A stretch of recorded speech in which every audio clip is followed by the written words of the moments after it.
Montgomery Community Media presents Small Business Network, brought to you by M&T Bank. SBN is also sponsored by Montgomery County Economic Development Corporation and Leadership Montgomery.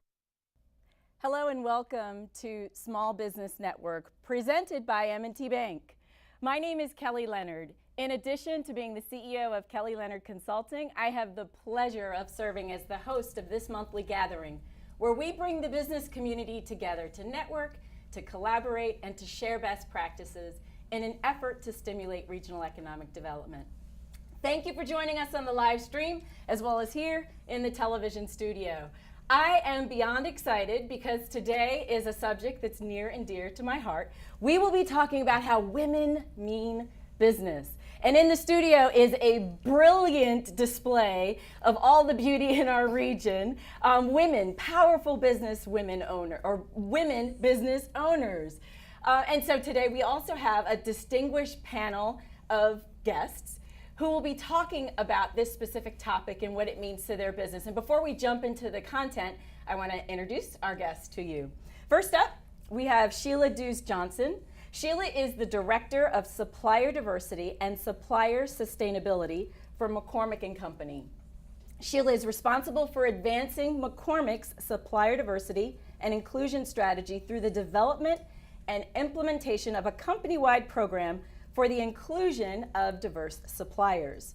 She's also responsible for the company's global supplier social sustainability and responsible sourcing initiatives. So welcome, Sheila. Thank you. Next up, we have Darlene Fuller, who is the Senior Director of Supplier Diversity for Sodexo in North America. She's responsible for the strategic direction and implementation of Sodexo's integrated supplier diversity initiatives in the U.S. and in Canada. Her role includes championing Sodexo's effort to expand its diversity efforts globally as committed through the company's Better Tomorrow plan to grow small and diverse-owned businesses, their spend in 80 countries by 2025. You must be exhausted. It's a journey. It's a journey. Welcome, Darlene. Thank you for you. being here. As Vice President of Diversity and Inclusion at Freddie Mac, Dominica Groom leads the organization's effort to recruit and retain a diverse employee base, as well as the supplier diversity program to provide equal opportunity in contracting practices. She also oversees the company's 9 employee resource groups and the corporate community engagement program. Awesome. Welcome, ladies. Thank you. So first up, I want to pose a question to all of you, because sort of the burning question in the back of my mind is why? Why do your companies support diverse women-owned companies? Kelly, for McCormick, first of all, we have from a global standpoint, we have a global sustainability initiative that we call Purpose-Led Performance. And that is focused on 3 pillars, which is people, place, people, communities, and the planet. So we actually want to do the right thing from a global standpoint. So, and part of women-owned businesses and from a supply diversity standpoint is obviously from communities and people. That initiative falls under that. So we want to do the right thing in terms of providing opportunities for women-owned companies and also other diverse categories as well. But because we realize the value, the economic, from an economic development standpoint, that women-owned businesses bring to the communities that they serve. So Awesome. That's why it's such an important initiative for us. Wow, beautiful. Thank you. Darlene? Well, we actually started our program in a little before 2000 as part of our diversity and inclusion commitment, which is part of our strategic imperatives for our company, which includes workforce, engagement in diversity, and supplier diversity. And then, as you heard, it's like we've moved into part of our overall Better Tomorrow plan to include diverse and small SME businesses globally within our supply chain. And so we're committed to doing that in all 80 countries. As we said, it's a journey, but we really see doing business with diverse businesses as really helping us to grow our business, because it's the diverse businesses that are able to be nimble, to be able to change and adapt. They have innovative ideas. They bring competition to the supply chain network. They actually, for us, because we provide food, they actually provide those authentic products to our customers that really help our customer satisfaction. And then one of the newest things is it really, as the workforce changes, the workforce we have nowadays, they care about their what we do. So like supporting women-owned businesses, doing things in the community is important to them. So, to get those millennials to work for our company, really having a strong supplier diversity program really helps to make that happen. Because as I say to my daughter who's 25, she wants to make a difference. I'm like, you can make a difference more with a large company because we have the funds to help versus a small company. So, it's a way to really have those millennials and other people in the company really support the community. Because we need a village to help us to make this effort work. Absolutely. Now, what about Absolutely. it? So I'm biased because I'm a female and women rock. So it's inevitable that we would support women-owned businesses. But we at Freddie have a long-standing commitment to women-owned businesses for a variety of reasons. One of those being the innovation that they bring to the table. So when we're looking at engaging our employee base as well as our customer demographic, women bring that innovative mindset that really help us to level set our expectations, reset the bar, and re-deliver against the needs of the business community. Also, it creates a healthy competition, as Darlene was mentioning, where we are able to bring forth these innovative businesses to compete with the non-diverse partners and create that competitive environment where we're able to secure more effective pricing, efficient operations, et cetera. We're also stimulating economic growth, which we're really proud about. We're contributing to the community. But more importantly, what we found in partnering with women-owned businesses is that they tend to adopt our beliefs and our passion around diversity and inclusion and exhibit that within their workforce as well. So they are adopting our strategies and really joining us as a partnership more so than just a contract obligation. And we become true business partners and really moving the needle and supporting each other mutually to drive business outcomes.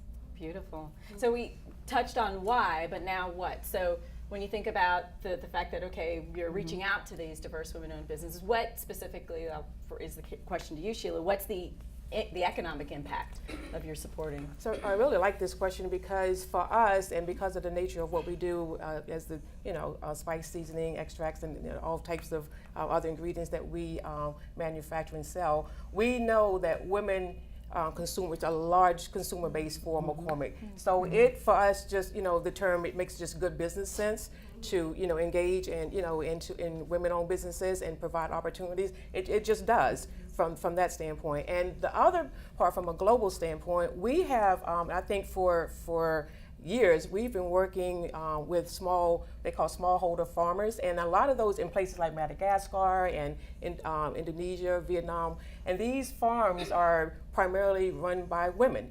And we're really actively engaged in championing, women of color and people of color from a global standpoint, because we definitely recognize the value that these, types of groups bring to companies like, particularly McCormick, in terms of the products and services that they provide for us. So it's almost like a no-brainer from that standpoint. Absolutely. And so Dominica, just back to you, because Yes. you alluded to the innovation and the ideas that women bring.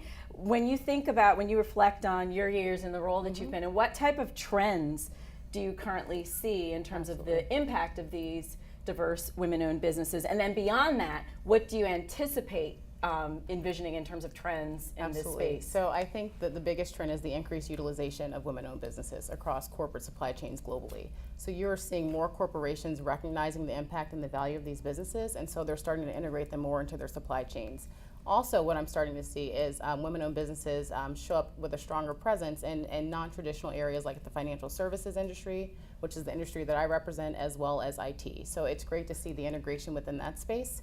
Moving forward, I think that we're going to continue to see the increased utilization, which is phenomenal, but also there's opportunity for joint ventures and joint partnerships. So a lot of corporations are streamlining their procurement practices, where they're trying to do more business with less suppliers. So because of that, a lot of the smaller businesses aren't best positioned to pursue those opportunities. So we're going to see a lot of opportunity for women-owned businesses to create legally sound agreements with one another to create a more unified and stronger force when being positioned for corporate opportunities. So that's one area. Also, I think that we're going to see a lot of corporations, as they're streamlining their supply chain, looking at tier 2 opportunities. So when there isn't a direct opportunity to engage with a woman-owned business, they're going to put the accountability on their non-diverse procurement partner, business partners, to support them as a part of their operations in support of us. So you're going to see a lot of that going forward, and there's already, I'm sure my colleagues will attest to that, a rise in tier 2 activity as well. Beautiful. That's encouraging to hear. So Darlene, because we've talked at a very high level so far, somewhat general, but when we think about Sodexo and being right here in our backyard, right here, in my right down the backyard, road. what do you see? Like, are there specific opportunities that you're seeing that we should keep our eyes open for as women-owned businesses to engage with Sodexo? Well, there's always opportunities. We purchase for both our business, which is on the food and the FM side. So we purchase both nationally, regionally, locally for our business there. But we also, as we say, we have our headquarters is right down the ICC. It's like come to the end, and there's our big building. Yeah. So we purchase things for our corporate headquarters there. And what's good at ours, because within supplier diversity, it's everybody's objectives within our company to do that. So we have opportunities where there's contracts that go out to bid with the RFP, but then there's also those local opportunities where people, we need those local things at corporate headquarters. We purchased a company called Roth that actually, they do services for the FM side, so they are always looking for people to provide those services, FM services, locally to those customers. And so that would be, you could possibly be servicing both Sodexo accounts and non-Sodexo accounts as part of that business.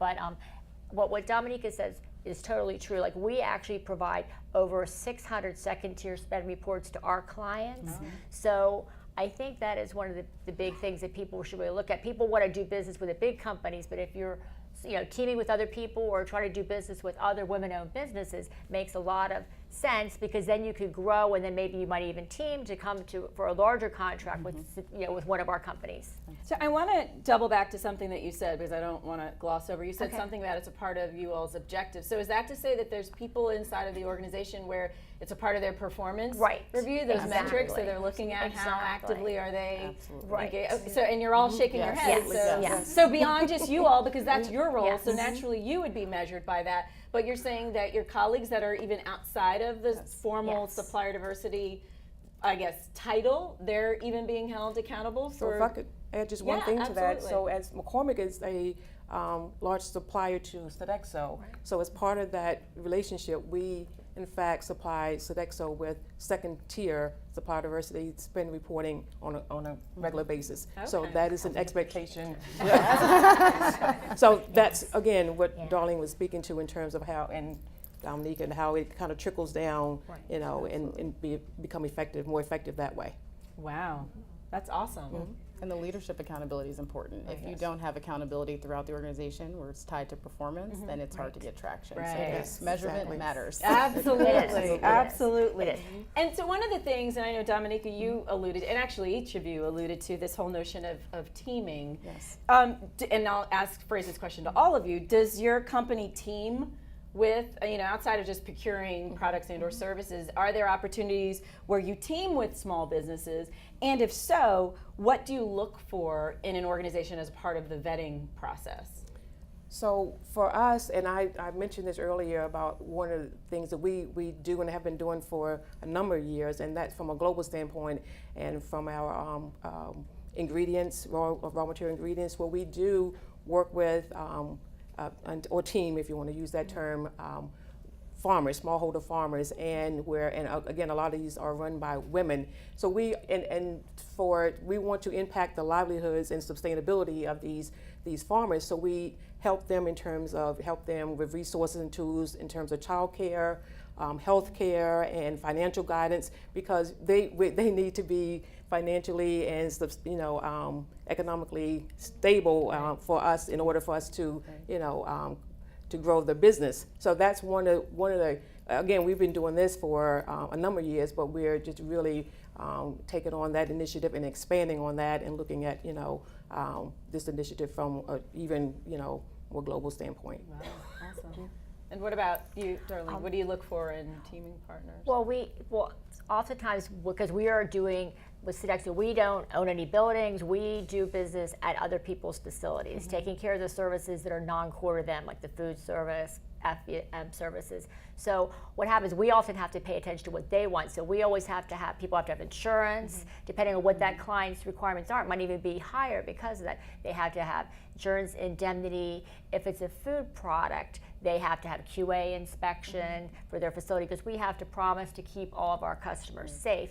And what I'm seeing a lot of is technology, and be able to have, depending on your product, is important. So like say if it's a food product, we have to be able to have that information, technology, to be able to get that information, because nowadays we have to be able to know what the nutritional analysis is of that product, to be able to put that recipe, how many calories. I mean, we all want to know how many calories that product has, so we decide what we want to have. Or not. You know, you used to get that quesadilla that was didn't know it was 1,000 calories, but now we're going to get something that's 400 calories. But so we need to have that information. We need to know the ingredients, because allergies is such a big thing. So if people, it used to be you could just bring an invoice and we could buy that product, but now we really, on the food side and even on some of the FM side, because of safety products, you need to really have that technology so that we can do that flow through and have that transparency to our customers. Gotcha. And then what about you all? So I always say that we're looking for not suppliers but partners, because we're a service-based organization. We're really looking for partners to join us and be integrated into our business operations. Just like everybody else, we have minimum business requirements, but we spend a lot of time too investing in our prospective partners. We have a vendor academy platform where we bring in prospective suppliers or vendors for the 4 or 5 months and really educate them on our business. So we educate them on our company as a whole, as well as the businesses where we feel like they have alignment to, or the divisions. And then we get them in touch with the decision makers so they could really learn about how to best position themselves for opportunities. So that usually works out very well, and it usually translates into a contract with us, but it also creates opportunities for them to better position themselves to other companies, including my colleagues' companies. Wow, that's awesome. Yeah. That's exciting. As I ask this last question from my side, you all can start making your way to the microphone in the middle of the floor, so feel free to be thinking of what questions you'd like to ask here in the studio. So initially, the thought is exciting. It's exciting to hear about all these different opportunities, but of course, we know that you ladies are very busy. It's difficult to build relationships. So what is the best way for me, if I'm a small woman-owned diverse business and I'm trying to connect with you and or your colleagues or peers, what's the best way for me to build relationships with you and your peers? So I would say first of all and foremost, what you need to do is, and I say this a lot in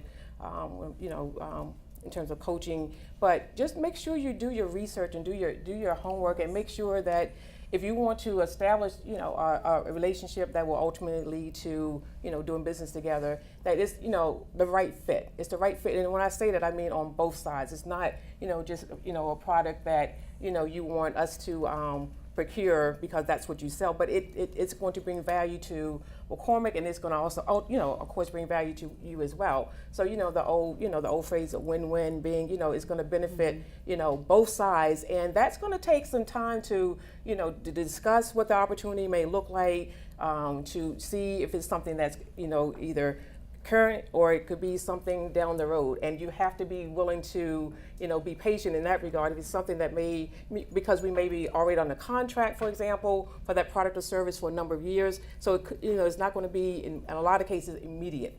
So my just recommendation and advice is to just know that it's the right fit before you engage with the company, because when you start to engage, that could be a very long process, and you want the outcome to be something that's going to be a benefit versus just going down a dark hole or whatever. So, for lack of a better way to put it. So, anyway.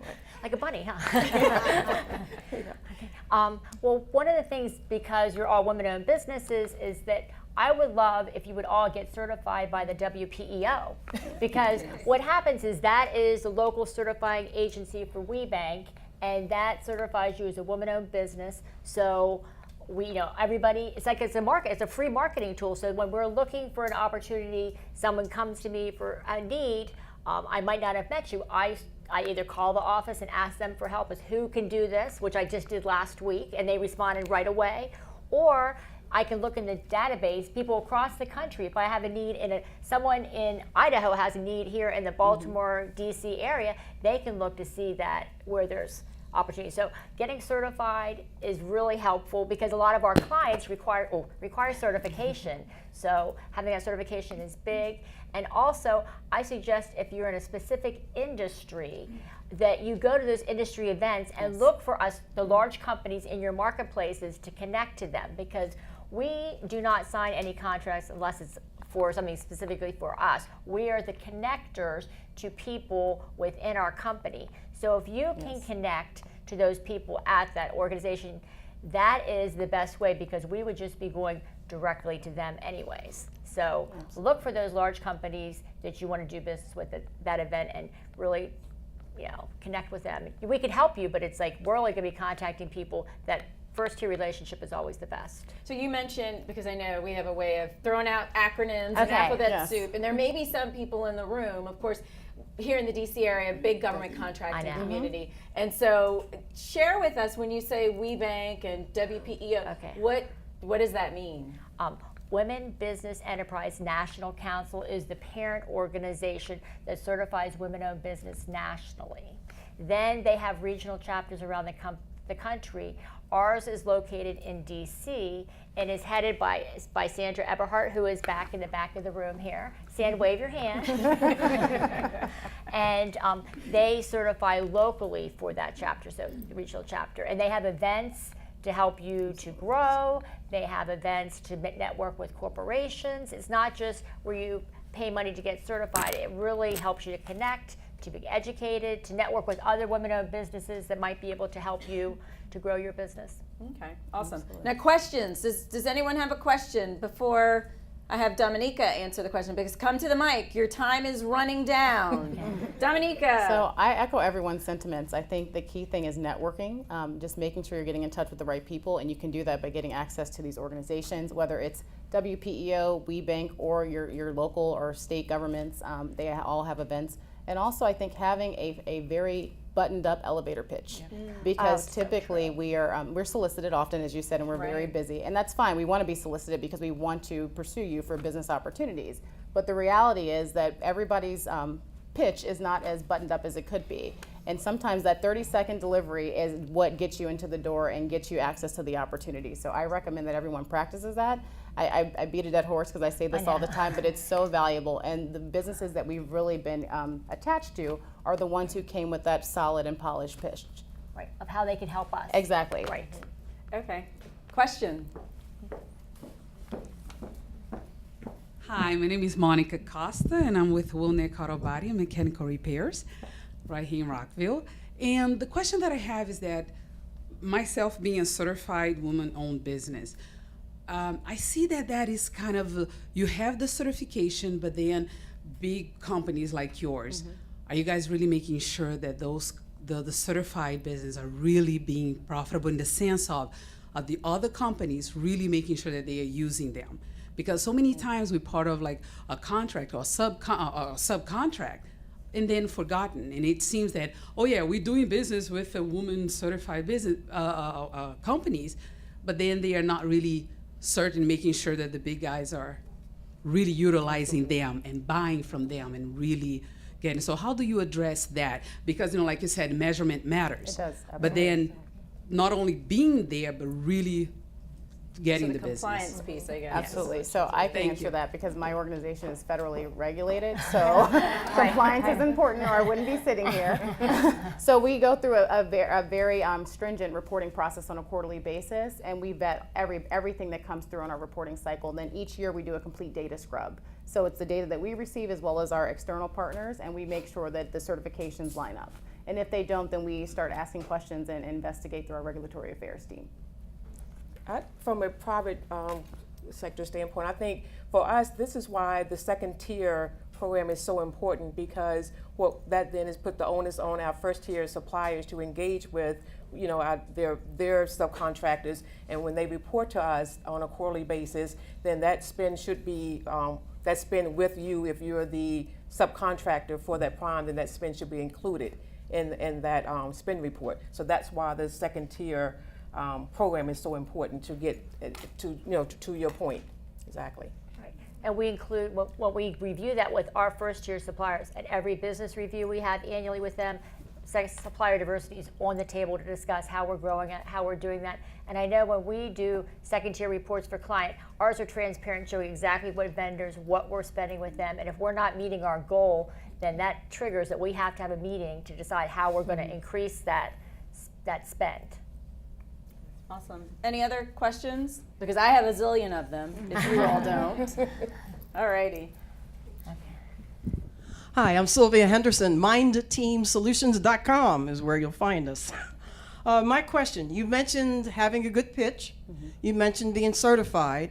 What other, I'll say, errors that we should not make that would sabotage us as women business owners in approaching you? Great question. Okay. Yeah.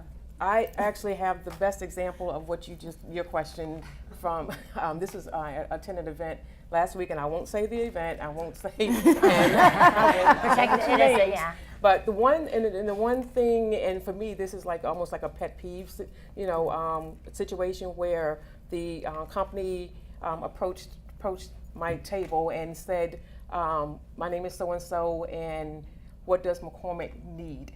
Yes. That was the question Right. and she put it exactly that way. I'm not even paraphrasing. She said, what does McCormick? I said, well, what do you provide?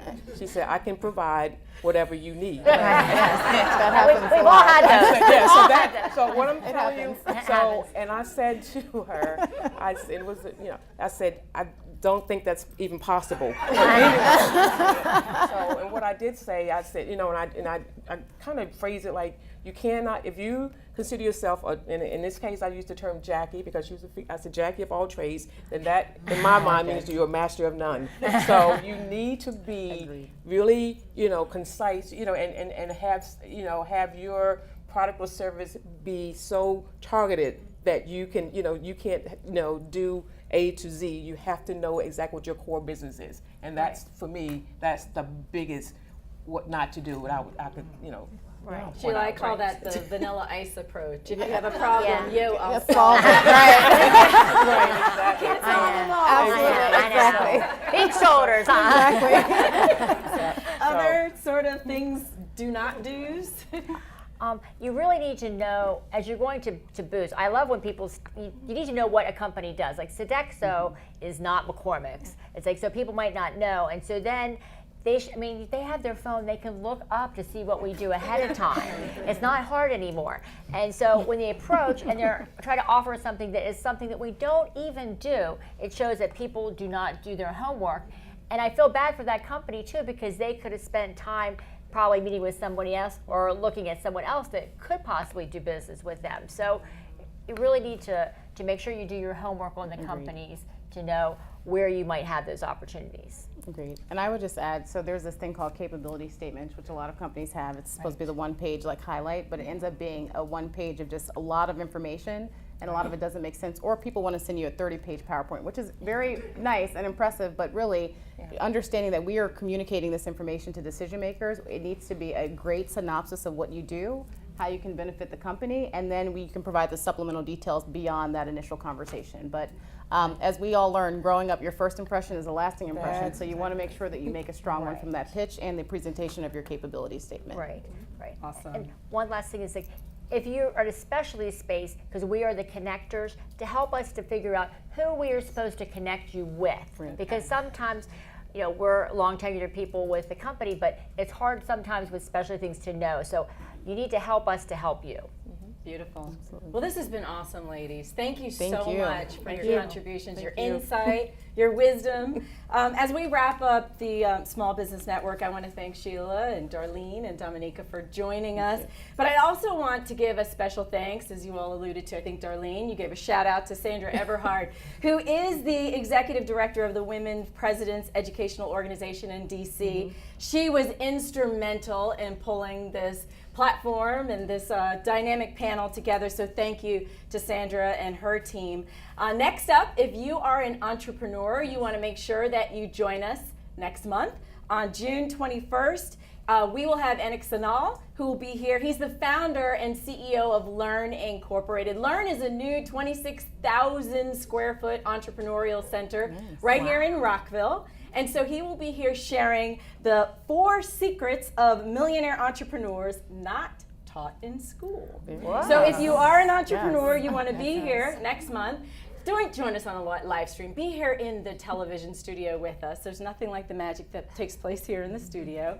So I hope you'll join us. If not, feel free to join us back on the live stream. We look forward to seeing you. Have a wonderful day. Take care and take charge.